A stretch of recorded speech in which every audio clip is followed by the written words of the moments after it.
আপনারা জানেন যে আজকে আমতাবাসীর কাছে অন্যতম একটা দুঃখের দিন বলতেই পারেন।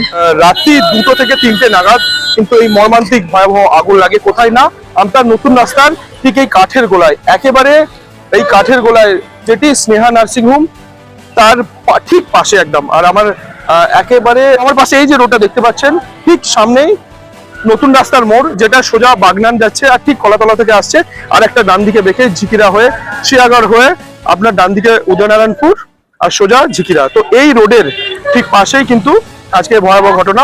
আমরা আজকে বিস্তারিত আপনাদের দেখাবো কিভাবে হলো, কেমন করে কি হলো, স্থানীয় মানুষরা কি জানাচ্ছেন, চলুন দেখে নেওয়া যাক।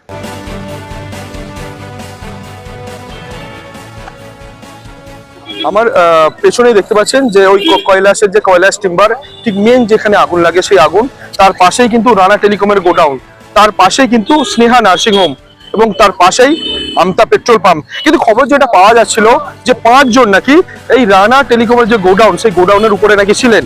সেইখানে স্থানীয় মানুষ এবং পুলিশি সহযোগিতায় তাদেরকে উদ্ধার করে। কিভাবে উদ্ধার করে, কোথা থেকে উদ্ধার করে, চলুন আগে বাড়া যাক। আমার ডান দিকে রানা টেলিকমের যে গোডাউন, সেই গোডাউনে এসি, ফ্রিজ, ওয়াশিং মেশিন সহ ইলেকট্রনিক্সের যে সমস্ত আইটেম ছিল তার সাথে সাথেই 5 জন মানুষও কিন্তু এখানে ছিলেন। এই যে দেখতে পাচ্ছেন যে বাজাজ ফাইন্যান্স লিমিটেড, ওই যে দেখতে পাচ্ছেন ওই যে ছাদ, আর এই যে স্নেহা নার্সিং হোমের যে এই যে ছাদ, এই ছাদ থেকে কিন্তু তাদেরকে উদ্ধার করা হয়েছিল। একেবারে দেখতে পাচ্ছেন তাদেরকে সিঁড়ি বয়ে, একেবারে সেই সিঁড়ি বয়ে কিন্তু এই ছাদ থেকে কিন্তু তাদেরকে উদ্ধার করা হয়। উদ্ধার করে কিন্তু তাদেরকে তড়িঘড়ি হসপিটালে নিয়ে যাওয়া হয়। একেবারে প্যানিক হয়ে গিয়েছিলেন, তাদের জানের ভয় তাদের কাছে চলে এসেছিল যে আমরা হয়তো মারা যাবো। স্থানীয় আমতা থানার পুলিশের সহযোগিতা এবং কয়েকজন মানুষের, গগনের কয়েকজন মানুষের, আমতার মানুষের সহযোগিতায় তাদেরকে ঠিক এই সিঁড়ি বয়ে ওইখান থেকে তাদেরকে উদ্ধার করে তাদেরকে একটি সুরক্ষা জায়গায় নিয়ে যাওয়া হয়। আমার পাশে অবশেষ গাড়ি দেখতে পাচ্ছেন, দেখুন। এবং এই গাড়িটার একটা বিশেষ ব্যাপার আছে যে এটি পেট্রোল চালিত এবং গ্যাস চালিত ইঞ্জিন ছিল। তো গাড়িটা আমরা যেটা জানতে পারি যে একজন ডক্টর মশাই নাকি এই বিল্ডিং এ উনি নাকি ভাড়ায় থাকতেন। মাত্র 6 মাসের গাড়ি, কিন্তু সেই গাড়িটার অবস্থাটা বুঝতে পারছেন যে মানে কি পরিমাণ আগুনটা লাগে। এবং গাড়িটার যে যা পরিস্থিতি, একবারে একটা কোনো তার টায়ার ভেতরে দেখুন, প্রত্যেকটা সিট থেকে নিয়ে স্টিয়ারিং বলুন, সামনের যে গ্লাস, সমস্ত কিছু একেবারে মানে শেষ হয়ে যায়। এবং টায়ার, এই দেখুন টায়ারটার অবস্থা দেখুন, এই যে টায়ারের অবস্থাটা বুঝতেই পারছেন যে কি পরিস্থিতি তৈরি হয়েছিল এবং কতটা ভয়াবহ, কতটা তাপবহ এই আগুন ছিল, যার ফলে একটা নতুন গাড়িকে ভয়াবহ এই পরিস্থিতি তৈরি হয়। এবং এটা জানা যায় এই যে সিলিন্ডারটা দেখতে পাচ্ছেন, এটা কিন্তু গ্যাসের সিলিন্ডার এবং এটা খুব কমই ইউজ হয়েছিল। এতে নাকি ভালো পরিমাণ গ্যাস আছে, যেটা আমরা জানতে পারি। যদি এটা কিন্তু ব্লাস্ট করতো তাহলে কিন্তু ক্ষতির পরিমাণ আরো বাড়তো, কেননা পাশেই স্নেহা নার্সিং হোম, যেখানে আপনারা জানেন যে সদ্যজাত শিশু থেকে বয়স্ক অনেক অসুস্থ মানুষরা কিন্তু এই নার্সিংহোমের সাথে জড়িত। এবং তার থেকেও ভয়াবহ ব্যাপার আমতা যে নতুন রাস্তার যে পেট্রোল পাম্প, তো সেই পেট্রোল পাম্পে যদি ইন কেস যদি কোনোভাবে কোনো আগুনের স্ফুলিঙ্গন যদি এই পাম্পের দিকে আসতো, তাহলে একটা ভয়াবহ থেকে ভয়াবহতার সৃষ্টি হয়ে যেতে পারতো এই আমতার চত্বরে। তো আমরা সম্পূর্ণ ভিডিওটি দেখাবো, স্থানীয় মানুষরা কি জানাচ্ছেন সেটা দেখাবো, এখানে অ্যাডিশনাল এসপি এসছিলেন তিনি কি বলেছেন সেটা জানাবো, ফায়ার ব্রিগেডের ওসি আসছিলেন, ওসি কি বলেছেন সেটা জানাবো, স্থানীয় মানুষরা যারা সেই ভোর 3টের সময় 2:30টার সময় উপস্থিত ছিলেন তারা কি জানিয়েছেন সেটাও জানাবো, এই মুহূর্তে যারা মানুষরা আসছেন তারা কি জানাচ্ছেন সেটাও দেখাবো, এবং যারা ইনজিওর্ড হয়েছেন, মূলত যারা এই 5 জনকে এখান থেকে যাদেরকে উদ্ধার করা হয়েছে তারা, এবং যিনি কৈলাস টিম্বার অর্থাৎ যে কাঠের যে গোডাউনের যিনি মালিক ছিলেন ওনার সাথে কথা বলার চেষ্টা করব। এবং চেষ্টা করব জেনার এই ইলেকট্রনিক্সের যিনি গোডাউন রানা টেলিকমের, আমরা ওনার সাথে কথা বলার চেষ্টা করব। অবশ্যই সঙ্গে থাকবেন। আমতাবাসীদের একটাই দাবি, ইমিডিয়েট একটি ফায়ার ব্রিগেড অবশ্যই চালু করা দরকার। বলবেন, আপনি তো একদম স্থানীয় মানুষ, কি বলবেন? দেখো, এটা তো একটা মর্মান্তিক ঘটনা, এটা ঠিক, কিন্তু যেটা ব্যাপার হচ্ছে আমাদের আমতার যে এলাকা আছে এখানে ইমিডিয়েট একটা মানে জলের মানে যেটা বলা হচ্ছে ফায়ার ব্রিগেড ইমিডিয়েটলি একটা দরকার আছে।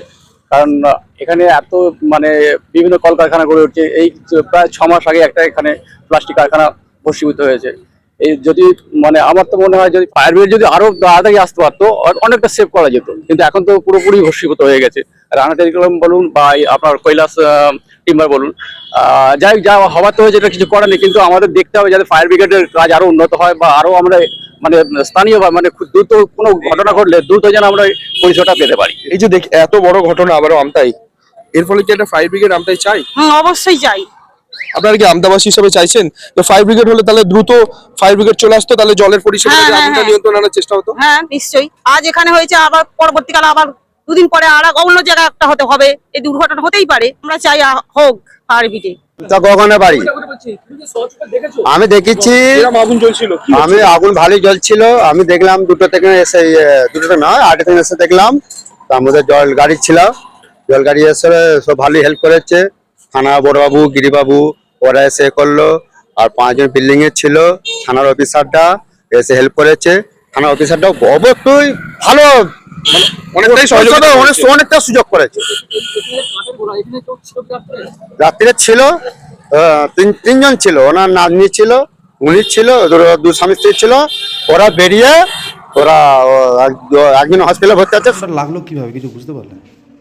একটা পর্যন্ত আমি জেগেছিলাম, একটা পর্যন্ত কোথাও কিছু ছিল না, আর দুটো নিয়ার বাবু যখন চোখ মানে কোনোভাবে খুলেছে তখন দেখছি যে রানা টেলিকমের দিকে প্রচুর আগুনের জোর। আর কী করে লেগেছে আমি কিছু বুঝতে পারছি না, এত তাড়াতাড়ি যে আগুন এত জোর নেবে আমার চিন্তার বাইরে। আপনার কি ভিতরেই ছিলেন? হ্যাঁ ভিতরেই ছিল। কজন ছিলেন ভিতরে? আমরা 3 জন ছিলাম। এখন সবাই ঠিক আছে? হ্যাঁ কোনোভাবে আমরা পিছনে গেট থেকে বেরিয়ে কাদা ঘেটে কোনোভাবে বেরিয়েছি। তারপরে আপনার কি হবে? আপনার কিছু চোট হয়েছে? হ্যাঁ আপনার আমার ওয়াইফ ছিল, আমার নাতনি ছিল। আপনার কোথাও চোট হয়েছে কিছু করে? আমার পায়ে পুরো জ্বলে গেছে, হাতে জ্বলে গেছে দুটো, এদিকে হাতে জ্বলেছে, পা পুরো জ্বলে গেছে। লেগেছে নাকি? না, শর্ট সার্কিট থেকে এরকম আগুন আমার লাগার আশা হচ্ছে না। আপনার যে হতে পারে ক্ষতি ভালোই হয়েছে, 40-50 লাখ টাকার মতন মাল ছিল। আপনি কি থানায় অভিযোগ জানাবেন? আমি তো এখন হসপিটালে পালিয়ে চলে এসেছি, আমার গাড়ি ওইখানে আছে দেখলাম। আমার তো যা ব্যথা ছিল বরদাস্ত করার বাইরে ছিল। তদন্তের জন্য কি থানায় অভিযোগ জানাবেন? চিন্তা ভাবনা করছি, তদন্ত তো করাতেই হবে, না তদন্ত করালে হবে। আপনার নাম? সুরেন্দ্র কুমার শুক্লা। মূলত কি হয়েছিল আবার? গতকাল রাত্রে আমার কাছে খবর আসে যে আমার অনেকগুলো গোডাউনের মধ্যে একটি গোডাউন সিয়ানার্সের পাশে গ্রাউন্ড ফ্লোরে একটা গোডাউন ছিল, পাশে কাঠের গোলা থেকে অগ্নিসংযোগ ওখানে আসে, মানে ওখান থেকে আগুন লেগে পরে স্প্রেড হয়ে যায়। তো মুহূর্তের মধ্যে যেমন আগুন ছড়িয়ে পড়ে, যদিও অনেকটা গ্যাপ ছিল, 8-10 ফুটের গ্যাপ ছিল, তাতেও তো আগুনকে আর হাতের মুঠে রাখা যায় না। তো এইভাবেই আমাদের কিছু ইলেকট্রনিক্স গোডাউনের স্টক নষ্ট হয়েছে, পুড়ে নষ্ট হয়ে গেছে। এছাড়া আমাদের অন্যান্য গোডাউনগুলো অন্যান্য জায়গায় থাকার জন্য অনেক স্টক আমার ঠিকঠাক রয়েছে। আমাদের কাছে এখনো এসি, ফ্রিজ, টিভি, মোবাইলের বিপুল সম্ভার রয়েছে। তো তোমার মূলত আপনার ওই গোডাউনটায় কতগুলো মোটামুটি স্টক ছিল, কি কোন জিনিসটা বেশি ছিল? মূলত ওখানে 90% এসি ছিল, যেহেতু সামনের সিজন। এরপর অন্যান্য স্টক তো আছে। তো আমি তোমার সমস্ত দর্শকবৃন্দকে বলবো, যেমন আমার বা গ্রামবাসীবৃন্দ এবং আমার ক্রেতাগণকে বলবো যে এই সময় একটু সাপোর্ট করতে। আমাদের কাছে বিপুল স্টক এখনও আছে, ব্যাক টু ব্যাক আমার ডিস্ট্রিবিউটাররা স্টক সাপোর্ট করছে। অনেকের কাছে ভুল বার্তা যাচ্ছে এই গোডাউনে যেহেতু অগ্নিসংযোগ হয়েছে তার জন্য স্টক পাওয়া যাবে না, অনেকেই কমেন্টে লিখছে, এই করছে। তো আমার অন্যান্য গোডাউনের স্টক ভরপুর রয়েছে, ব্যাক টু ব্যাক কোম্পানি থেকে স্টক আসবে। যেমন আমরা বাজারে সবার থেকে কমে সমস্ত রকম ফ্রিজ, টিভি, এসি দিয়ে থাকি, বা 1 থেকে 2 দিনের মধ্যে সার্ভিস, ডেলিভারি, ইনস্টলেশন সেগুলো সব থাকবে। আমার পুরো টিম আমার সাথে রয়েছে, দোকানের সমস্ত ছেলেপুলেরা, ওরাও আজকে যথারীতি সময় দোকান খুলেছে। তো মানে পরিষেবা একদমই স্বাভাবিক থাকবে? পরিষেবা একদম স্বাভাবিক থাকবে। এই সময় আমি তোমার দর্শকবৃন্দ, আরেকবার বলছি, তোমার সমস্ত দর্শকবৃন্দ এবং গ্রামবাসীবৃন্দ এবং আমার ক্রেতাগণকে জানাচ্ছি যে একটু সাপোর্ট করতে, যে আপনারা যেমন ভিজিট করতেন আমাদের দোকানে, যেভাবে আসতেন সেভাবে আসুন, এই সময় একটু হেল্প করুন। নমস্কার।